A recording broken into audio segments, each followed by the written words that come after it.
Assalamualaikum warahmatullahi wabarakatuh.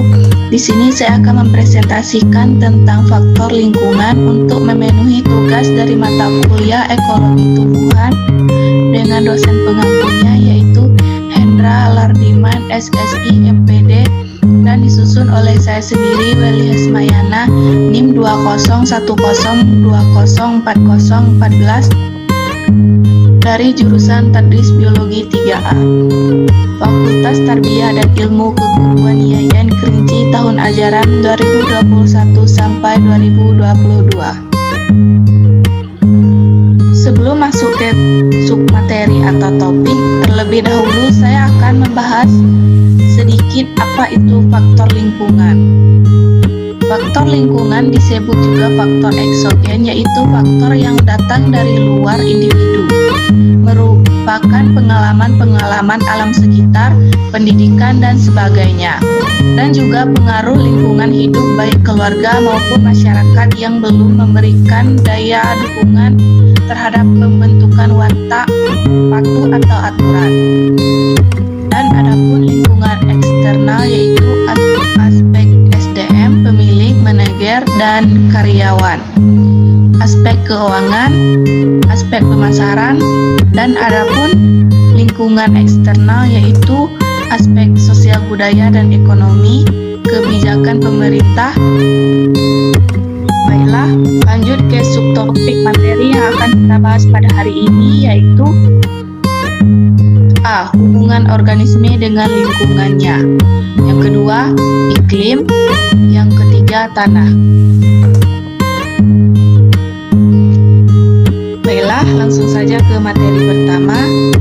A. Hubungan organisme dengan lingkungan.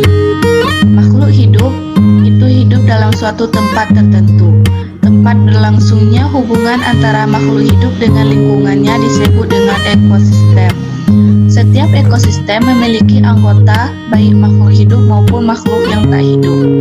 Kelompok makhluk hidup berbeda yang tinggal bersama dalam suatu lingkungan tertentu dinamakan komunitas.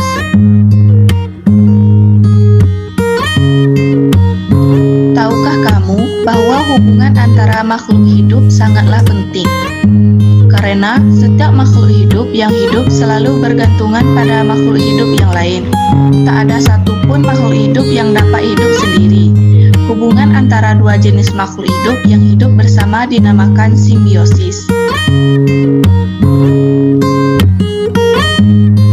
Nah, lingkungannya dibagi menjadi tiga, yaitu satu, simbiosis mutualisme, yaitu simbiosis merupakan hubungan antara makhluk hidup yang saling menguntungkan. Contohnya kupu-kupu dan tanaman bunga, kerbau dengan burung jalak. Yang kedua, simbiosis komensalisme, yaitu hubungan antara makhluk hidup yang hanya menguntungkan satu pihak, sedangkan pihak lain tidak diuntungkan dan tidak dirugikan. Contohnya hubungan antara ikan hiu dengan ikan remora, hubungan antara anemon laut dengan ikan badut, dan hubungan antara tanaman paku dan pohon besar. Yang ketiga yaitu simbiosis paratisme, yaitu hubungan antara makhluk hidup yang hanya menguntungkan satu pihak, sedangkan pihak yang lain dirugikan. Contohnya kutu yang hidup di tubuh hewan, bunga rafflesia yang hidup di tumbuhan inangnya. Ini contohnya hubungan organisme dengan makhluk hidup.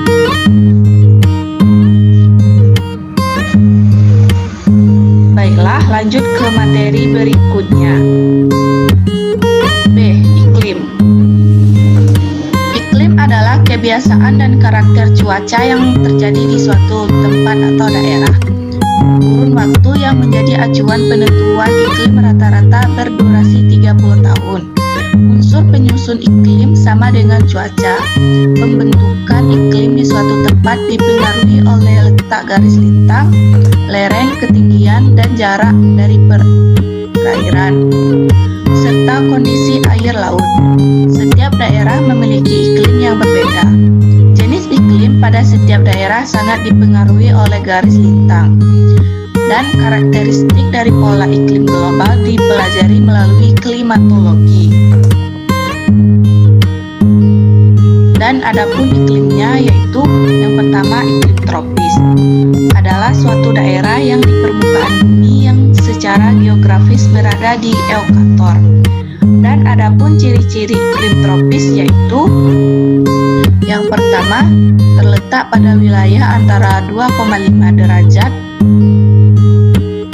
Yang pertama terletak pada wilayah antara 23,5 derajat lintang utara sampai 23,5 derajat lintang selatan. Yang kedua, rata-rata suhu udara tinggi, curah hujan tinggi, mendapat sinar matahari sepanjang tahun, tekanan udara rendah, dan perubahannya secara beraturan.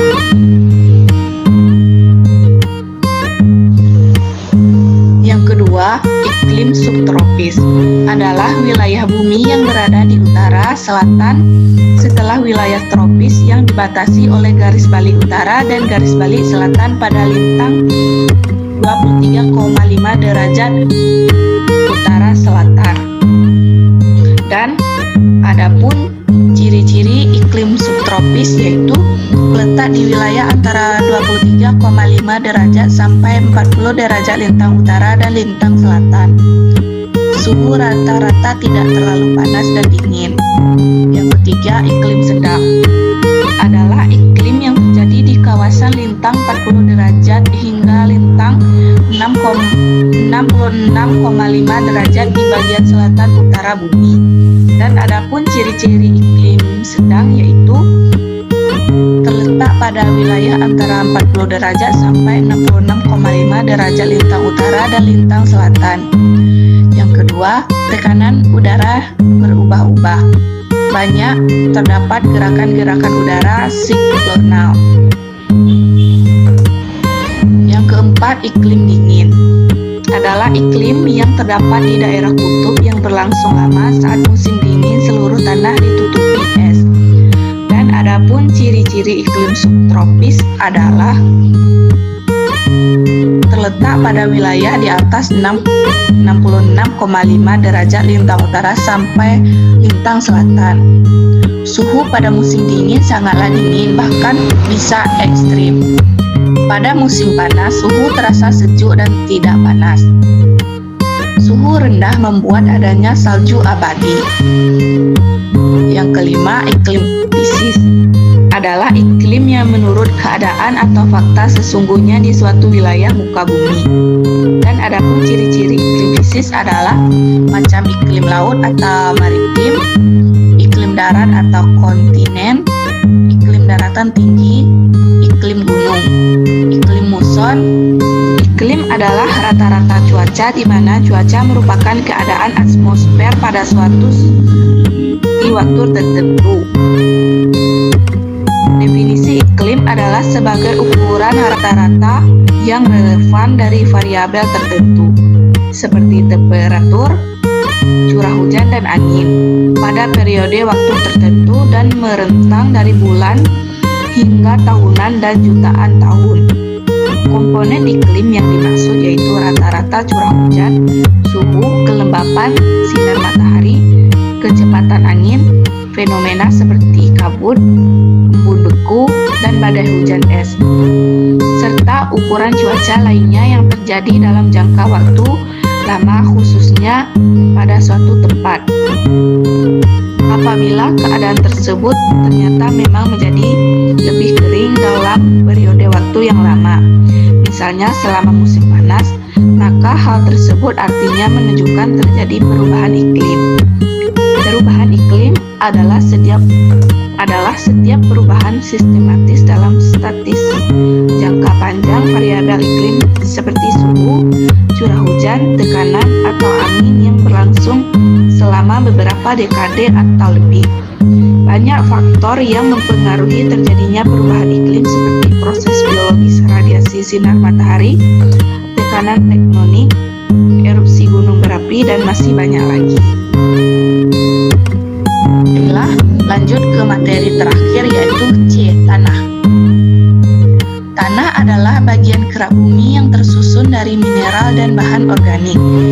Tanah sangat vital peranannya karena semua kehidupan di bumi, karena tanah mendukung kehidupan tumbuhan dengan menyediakan hara dan air, sekaligus sebagai penopang akar. Struktur tanah yang berongga-rongga juga menjadi tempat yang baik bagi akar untuk bernapas dan tumbuh. Tanah juga menjadi habitat hidup berbagai mikroorganisme. Bagi sebagian besar hewan darat, tanah menjadi lahan untuk hidup dan bergerak.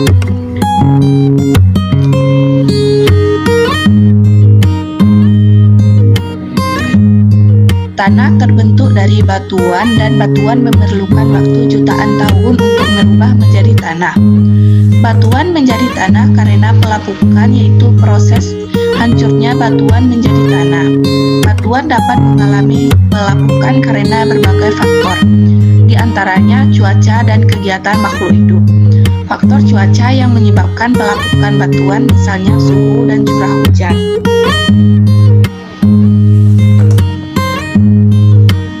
Komponen tanah adalah susunan dari proses terjadinya tanah. Tanah bukan merupakan timbunan bahan padat dalam sistem yang mati dan statis, namun merupakan suatu sistem yang dinamis dan hidup yang mengalami perubahan dari waktu ke waktu. Setiap tanah tersusun dari bahan mineral atau organik, sedangkan bahan organik berasal dari hasil penguraian organisme yang mati. Bahan penyusun tanah tersusun dari 4 komponen, yaitu bahan padat mineral, bahan padat organik, air, dan udara. Bahan induk terdiri dari batuan vulkanik, batuan beku, batuan sedimen atau endapan, dan batuan metamorf.